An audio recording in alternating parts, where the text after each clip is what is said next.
Il y a la COP 15 qui s'en vient sur Montréal. C'est un événement important, l'ONU, la biodiversité et tout ça. Et il y a une performance musicale dont notre invité ce matin est le grand responsable de la biodiversité en musique. Et ça, je trouve ça absolument fabuleux. Je pense que tu partages cet Mhm. avis-là. Et Sylvain Grenier est avec nous pour nous parler de, je ne sais pas qu'est-ce qu'il y a derrière, on va le découvrir, mais bienvenue, c'est vraiment le fun que tu sois Bonjour là, Sylvain. Sylvain. Merci Winston, merci Sylvie. Vous allez bien? Ouais, ouais, ça va Oui, super. merci. Euh, Moi, je suis plein de curiosité parce que tu es un inventeur d'instruments. Et ça me fascine. T'as combien de temps? T'as commencé ça comment, à inventer des instruments comme ça? Ben, un peu comme tous les percussionnistes, on frappe sur une boîte de carton, sur un Tupperware quand on a 6 mois. On est un petit peu des descendants de Guy Nadon, le drummer, là, celui qui Le faisait roi la de la production canne. des... Oui, le roi de la canne. Puis ben, moi, j'essaye que le son soit près d'un instrument conventionnel, professionnel, c'est-à-dire qu'accorder un bâton de hockey, il faut enlever du bois, etc. Il faut le sabler pour l'ajuster, pour jouer avec un violon. C'est pas évident. Fait qu'il y a des instruments qui n'ont pas passé le test pour jouer avec quintette à cordes, mais ceux-là, on les met de côté. Puis on garde ceux qui vont bien aller avec le quintette à cordes. Et on a un bel exemple juste derrière toi. Peux-tu nous montrer un petit peu comment ça peut sonner, nous faire entendre? Oui, alors, ici.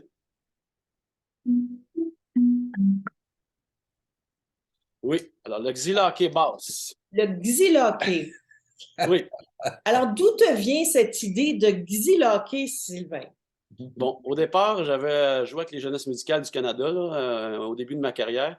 Puis j'avais une commande de la directrice qui voulait que je fasse un show. J'ai monté un show sur les rythmes d'Afrique. J'avais des balafons, j'avais des xylophones. Puis à un moment donné, je me suis dit, il faut que je fasse un instrument, un xylophone. Puis là, j'ai cherché qu'est-ce que je pourrais faire. Xylophone, c'est un bois dur, c'est du bois franc, c'est sec depuis longtemps. Qu'est-ce qui fait ça? Un bâton de hockey, en bois, bien sûr. Donc, dans ce temps-là, il y en avait moult et moult. Je me suis promené beaucoup dans les arénas.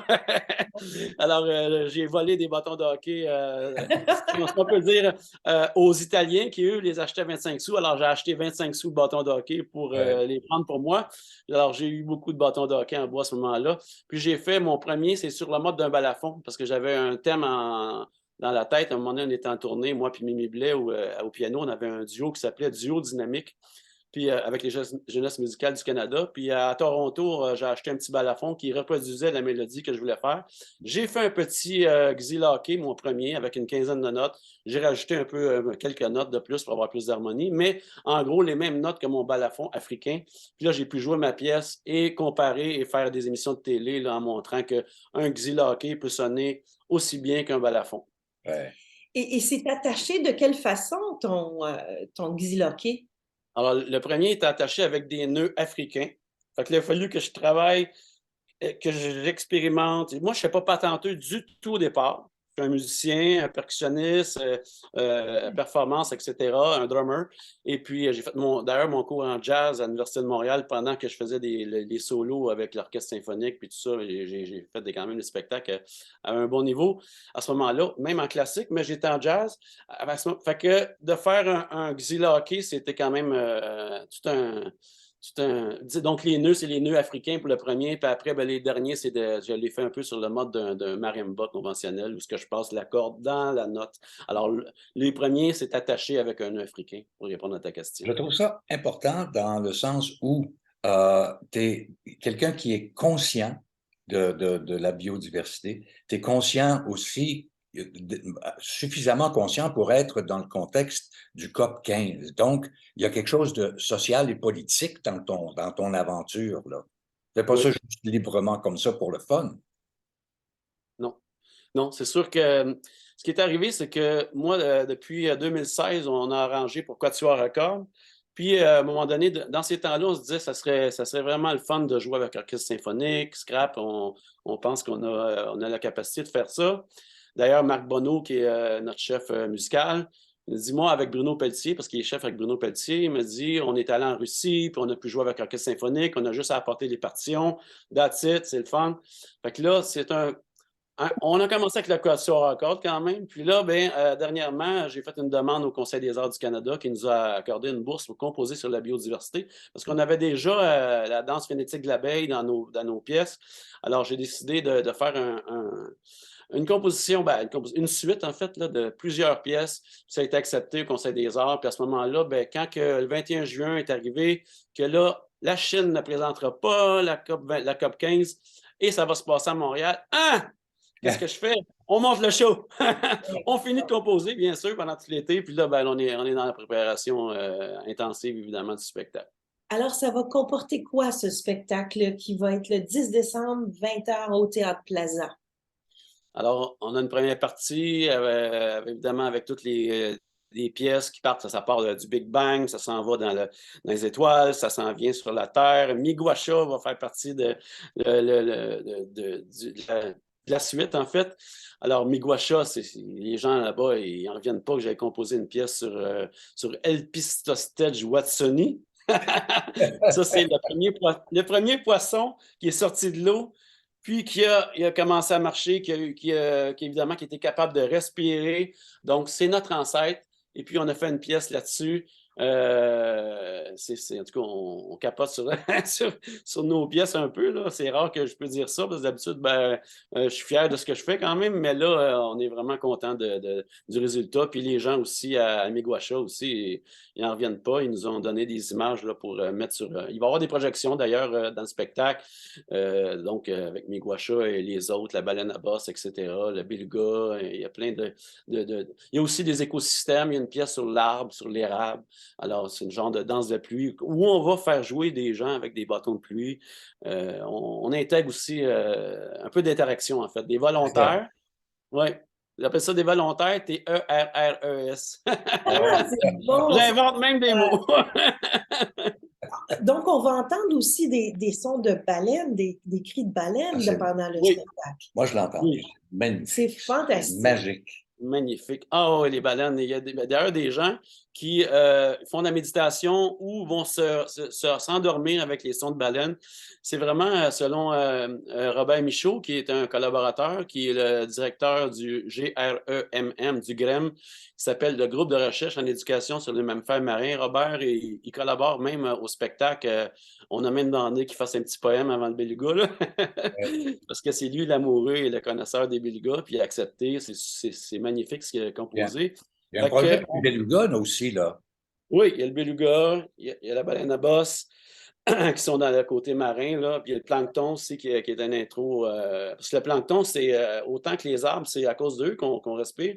Voilà. Il y a 50% de l'air qui nous vient des planctons, on ne savait pas, mais en lisant. Puis la baleine aussi aide beaucoup au changement climatique avec tout ce qui se passe. Si on avait beaucoup plus de baleines, on aurait moins de problèmes de changement climatique. Je veux dire, le gaz carbonique est capté parce que fait les baleines. En tout cas, c'est compliqué à expliquer, là, mais les baleines peuvent nous aider beaucoup dans les changements climatiques. Et pour ce spectacle du 10 décembre, tu ne seras pas tout seul. Parle-nous de tes acolytes qui sont sur scène avec toi. Alors, les percussionnistes de Scrap, il y a moi, il y a Alain Quirion, le batteur de Zébulon, entre autres. Il joue avec Daniel Boulanger à l'occasion. Marc Bonneau, qui est chef d'orchestre, comme je disais tantôt, avec Bruno Pelletier, qui fait la prière de ne pas envoyer de fleurs, entre autres, à la TV, qui est chef d'orchestre. Et plein d'autres, comédiens, etc. Et le quatrième percussionniste, Léo Guiolo, qui a une maîtrise en percussion à l'Université de Montréal, qui est spécialiste aussi des rythmes brésiliens, puis il fait partie de l'équipe. Le quintet à cordes. Alors, on a violon 1, Stéphanie Labbé, ça nous prenait un violon qui improvisait, puis Stéphanie a accepté de le faire, c'est super. Ensuite, violon 2, Jeanne Côté, alto, Sarah Ouellette, au violoncelle, Karine Bouchard, et à la contrebasse, Alexandre Tremblay. Dis-moi donc, est-ce qu'il y a une confrérie internationale de musiciens, de compositeurs comme toi qui soit s'échangent des idées, des thématiques? Est-ce qu'il y a ça existe, ça, la confrérie? Ben, je la connais pas. Je suis pas au courant. Nous, on travaille à l'interne, mais ça serait bon de savoir parce que c'est sûr que l'environnement, pour moi, est très important. Puis, tu sais, nos musiques, on a d'autres planètes. Ouais. Brian Eno, je me suis souvenu des t-shirts, des choses, parce que ça m'a touché quand j'ai vu, c'était pas pour... ou ça l'encourage aussi le mouvement New Music on a Dead Planet, là, qui est planétaire, évidemment, là, créé par Brian Eno, mais au niveau de la composition, je ne suis pas encore... je sais qu'il y a d'autres compositeurs qui composent, entre autres, sur les oiseaux, là, j'en ai entendu parler, là. Il y en a un qui est passé à moteur de recherche, il faut que j'aille voir ça, parce qu'on a une pièce sur les oiseaux, évidemment. Dans le spectacle, c'est toutes des espèces différentes. Puis à un moment donné, quand on est arrivé aux oiseaux, c'est tellement hot. Il y a tellement de chants d'oiseaux intéressants ou drôles. En tout cas, il y a un petit peu d'humour dans cette pièce-là que je dis, les oiseaux en général, les oiseaux qu'on a trouvés au Québec, là, parce que la biodiversité qu'on parle, nous, on va parler de la biodiversité qu'on connaît plus. Les éléphants, les lions, on n'a pas ça dans notre spectacle. On y va plus sur la biodiversité du Québec. Et il y a des organismes qui se sont affiliés avec toi pour ce spectacle. Tu peux nous en parler? Oui, alors on a la Fondation David Suzuki qui a accepté de collaborer au spectacle. Il y a Équiterre, bien sûr, et Greenpeace. Alors ces gens-là nous appuient, nous sont partenaires. Il y a aussi le collectif Cop Kings qui regroupe 80 organismes qui a accepté aussi d'être partenaire au spectacle. Et vous allez donner un montant pour chaque billet vendu? Oui, alors ce que je pense, c'est que, mettons, si j'étais à la place de quelqu'un qui achète un billet, je me dirais, je vais avoir un show sur l'environnement musical et environnemental, bien sûr, un mélange des deux, mais si dans mon billet, il y avait un petit montant qui allait à chaque organisme partenaire, je serais content. Alors, j'ai décidé de mon propre chef d'offrir aux organismes un 3 $, 1 $ chacun pour les encourager. Puis j'aimerais aussi que les gens qui viennent, s'ils ne sont pas membres de ces organismes-là, je pense que c'est 5 $ pour Équiterre, je ne sais pas pour les autres là, pour l'instant, mais ça doit ressembler à ça, pour encourager l'environnement, les organismes. C'est eux qui nous défendent, c'est eux qui voient à ce que les choses avancent plus vite. Sinon, il faut s'associer à quelque chose, mais je pense que ces organismes-là font amplement la job. Là. Fait qu'il faut les encourager, il faut s'inscrire. Moi, j'ai un montant que je donne chaque mois à ces organismes-là, puis j'en suis fier. Et puis, si on parle de toi, tu as fait partie d'un spectacle pour le sommet technologique avec nul autre que Robert Lepage. Peux-tu me dire un petit mot? C'était il y a quelques années déjà, mais quand même, oui. c'est assez prestigieux. Bon comme, départ, mais oui. Oui, ben Robert, c'est un plaisir et un honneur d'avoir pu travailler avec lui. Ça m'a beaucoup influencé dans la suite des choses, dans la créativité. C'est intense, hein? Quand on est avec Robert, on reçoit plein de nouvelles idées, des choses qu'on n'avait pas pensées. Il m'avait dit, Sylvain, qu'est-ce que tu penses de faire quelque chose avec du ciment? Hein? Du ciment? Comment ça peut marcher? Eh bien, là, le petit hamster s'est mis à aller, à s'aller.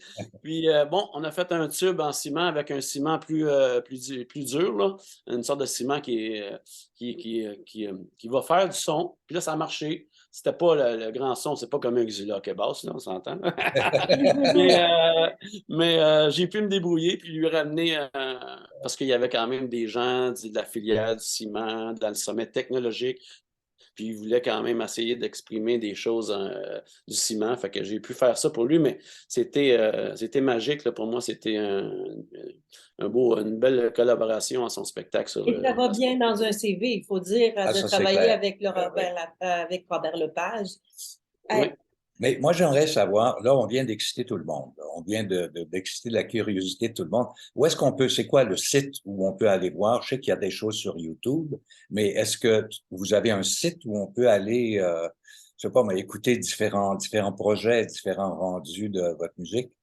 Oui, c'est le Facebook de Scrap. Alors, Scrap Musique avec un K.com. Alors, Scrap, SCRAP, MUSIK.com. Là-dessus, on a plusieurs vidéos. Évidemment, on a un nouveau clip là, qui présente très bien le spectacle là, qui a été fait par mon cinéaste Jean-Pierre Roy, là, un grand cinéaste là, qui a pu faire un beau montage pour nous. Alors Sylvain Grenier, je vais te laisser dire le mot de la fin pour ton projet absolument magnifique. On Alors, t'écoute. merci beaucoup à tous. Merci à vous, Winston et Sylvie, d'avoir pu dire un petit mot sur notre spectacle qui va avoir lieu donc le 10 décembre au Théâtre Plaza. On vous y attend en grand nombre et ça va être filmé. On va pouvoir faire un beau petit montage de ça. Puis, merci beaucoup et on espère vous voir. Si vous avez des idées pour des nouvelles pièces, des nouvelles espèces, j'appelle ça des pièces espèces, Ouais, que vous voulez qu'on fasse, on est ouvert à ça. On va continuer à composer, évidemment. Et puis, ça va nous faire plaisir de vous rencontrer le 10 décembre. Merci à magnifique. vous. Magnifique. Et Merci il faut beaucoup. dire qu'il y Oui, a aussi des matinées pour les écoles qui sont disponibles hein, avec ce Oui, groupe. En, oui, on a, en plus petit, naturellement, là, mais peux-tu... avec les cordes, Oui, quand même avec les cordes, mais le 12-13 décembre, on attend des inscriptions là, pour voir si ça a lieu quand même, là. Pour l'instant, ça n'a pas lieu, mais ben, je vous on le souhaite. attend des. Oui? Je vous le souhaite vraiment. et Oui. C'est important d'inscrire ça dans l'éducation des jeunes. Et on vous souhaite peut-être dans l'avenir un projet avec orchestre symphonique, qui sait? Ça serait C'est notre rêve. un beau projet. Merci Oui. Merci beaucoup, beaucoup, Sylvain. Sylvain, et bon spectacle. Salut. Ouais. Bye bye. Merci. Au plaisir.